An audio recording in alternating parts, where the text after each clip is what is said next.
उत्तर प्रदेश के फतेहपुर जिले के सदर कोतवाली क्षेत्र के वीआईपी रोड स्थित एक प्राइवेट इंटर कॉलेज में 7वीं क्लास के छात्र मयंक द्वारा होमवर्क पूरा न करने पर स्कूली टीचर ने बच्चे को स्कूल पहुंचने पर जमकर पिटाई कर डाली। पिटाई के बाद बच्चे के चेहरे, हाथ, पैरों में गंभीर चोट आई। इस घटना के बाद बच्चे के पिता ने इसकी शिकायत प्रिंसिपल से भी की, लेकिन प्रिंसिपल द्वारा टीचर पर कार्रवाई करने की बात कहकर टरका दिया गया। वो बालक, उसको दंड मिला, वो बालक तुरंत हमारे पास आया। आने के बाद उसकी स्थिति को देख करके मुझे कष्ट हुआ। कष्ट होने के बाद हमको जो लिखित कार्रवाई उनके विरुद्ध, उनको अपमानित डांटने फटकारे से कोई ऐसा विषय नहीं बचा। एक महिला होने के नाते और उनके भी बच्चे छोटे हैं, इसलिए वो रोने भी लगी। और रोने के बाद उन्होंने क्षमा मांगा और हमसे क्षमा मांगा, लेकिन हम फिर भी हमने उनको नोटिस दिया लिखित के बाद उस बच्चे से हमने कहा, ये भी कहा कि एक माँ होकर के एक बच्चे के साथ ऐसा बर्ताव हुआ, ये ठीक नहीं है। किसी बच्चे को हम शंकराचार्य नहीं बना सकते, तो उसको हम ठेका नहीं लिए किसी, लेकिन वो बच्चे और शुभ सलामत अपने माँ बाप की गोद में पहुँच जाए, हमारी नैतिक जिम्मेदारी है। गलती करते हैं, काम नहीं पूरा है, गार्जियन को सूचना करना, लिखित देना, रजिस्ट्री देना, टेलीफोन करना, मैसेज करना। गलती करता है तो उसको आप अलग खड़ा कर दीजिए, मेज पे खड़ा कर दीजिए, कहीं भी खड़ा कर दीजिए, लेकिन कोई हाथ नहीं उठाएगा। आप एक पिता हैं, बच्चे के पिता होने के नाते आपको कष्ट होगा। उतना जितना कष्ट आपको है उतना कष्ट मैं भी हूँ। घर के गार्जियन आप हैं, स्कूल का गार्जियन मैं हूँ। पेज इतिहास कल नहीं लिखा, उसी में मारी है को। क्या बोल रही थी वो? कि क्यों मारी? दो पेज इतिहास का नहीं लिखा था। इतिहास का दो पेज आपने नहीं लिखा था, इसलिए मारा? क्या इसी तरीके सभी बच्चों को मारती हैं? जी जी। तो होमवर्क पूरा न होने पे तुम्हारे साथ पिटाई की गई है ना? जी।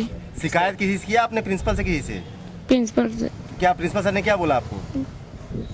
क्या आप जाइए क्लास में बैठिए। कोई कार्रवाई नहीं की उन्होंने? क्या नाम बेटा आपका? मयंक श्रीवास्तव। किस क्लास में पढ़ते हो आप? 7th A। टीचर का नाम क्या है जिसने मारा है आपको? रजना सिंह। जिसके बाद बच्चे के पिता ने इस घटना की शिकायत एडीएम से की, जहां एडीएम द्वारा जांच कराकर कार्रवाई करने का आश्वासन दिया गया है।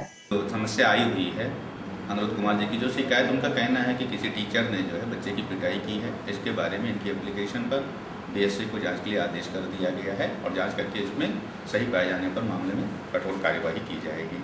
वहीं पीड़ित के पिता अनुरोध का कहना है कि इनका लड़का मयंक होमवर्क करके स्कूल नहीं गया था, जिसके कारण स्कूल की महिला टीचर ने मेरे लड़के को बेरहमी से पिटाई कर दी, जिससे बच्चे के चेहरे, हाथ, पैरों में गंभीर चोट आई है। सुबह 6:30 बजे बस द्वारा स्कूल गया। उसके बाद बच्चा मेरा जब स्कूल पहुंचा 8:30 बजे का इतिहास का पीरियड था, उसका दूसरा पीरियड था। तो मैडम ने 2 पेज होमवर्क ओनली न लिखा होने की वजह से मेरे बच्चे को इतने बेरहम पिटाई की, डंडे से, नाखून से नोचे, सारी तरह से जो है मेरे बच्चे को इस तरह मारा है कि इस तरह कोई आपसी रंजिश में ही मार सकता है। ये मैं माननीय प्रधानाचार्य जी के पास गया, मैंने उससे कहा कि मुझसे टीचर से बुला के बात करा दो, आपने इस बेस पे इतना ज़्यादा कह मार दिया, लेकिन मुझको वहाँ कोई रिस्पांस नहीं। मुझसे बोले कि न तो नंबर है और ना ही हमें उसका पता मालूम है टीचर का। और उसके बाद बच्चे को मेरे मारने के बाद मैडम तुरंत पूछती हैं कि आपके पापा क्या करते हैं। तो सर मैं इस चीज़ का पूछना चाहता हूं कि मैं मेरे करने या ना करने से अगर मेरी स्कूल की फीस पड़ी हो या किसी प्रकार का कोई कन्वेंस प्रॉब्लम हो तो आप सीधा गार्जियन से शिकायत करिए। बच्चे से इस बात का पूछने का क्या बेस बनता है? तो मैं चाहता हूं कि शासन, प्रशासन या न्यायालय द्वारा मेरे बच्चे के साथ जो कार्रवाई हुई है उसमें अधिक से अधिक उस अध्यापिका जी के साथ कठोर कार्रवाई की जाए। मैं कल कोतवाली गया, पहले डीएम महोदय जी के पास गया तो महोदय जी लखनऊ में थे। उसके बाद फिर कोतवाली हमें भेजा गया। कोतवाली गए तो कोतवाली में हमें एसआई सर मिले, तो उन्होंने हमें राधानगर चौकी इंचार्ज के लिए पास भेजा। तो उन्होंने चौकी इंचार्ज ने बोला कि हम कल जाएंगे, आप परेशान ना होइए, हम उसको लाएंगे पकड़ के। लेकिन अभी तक हमें कोई सूचना नहीं दी गई, न फ़ोन द्वारा ना ही हमें मैं आया हूँ डीएम महोदय जी के पास मिलने कि मेरे बच्चे के साथ इंसाफ हो और अन्यथा ये सरस्वती विद्या मंदिर VIP रोड तामेश्वर के पास। सिटी न्यूज दिल्ली संवाददाता उत्तर प्रदेश फतेहपुर से बबलू सिंह की रिपोर्ट।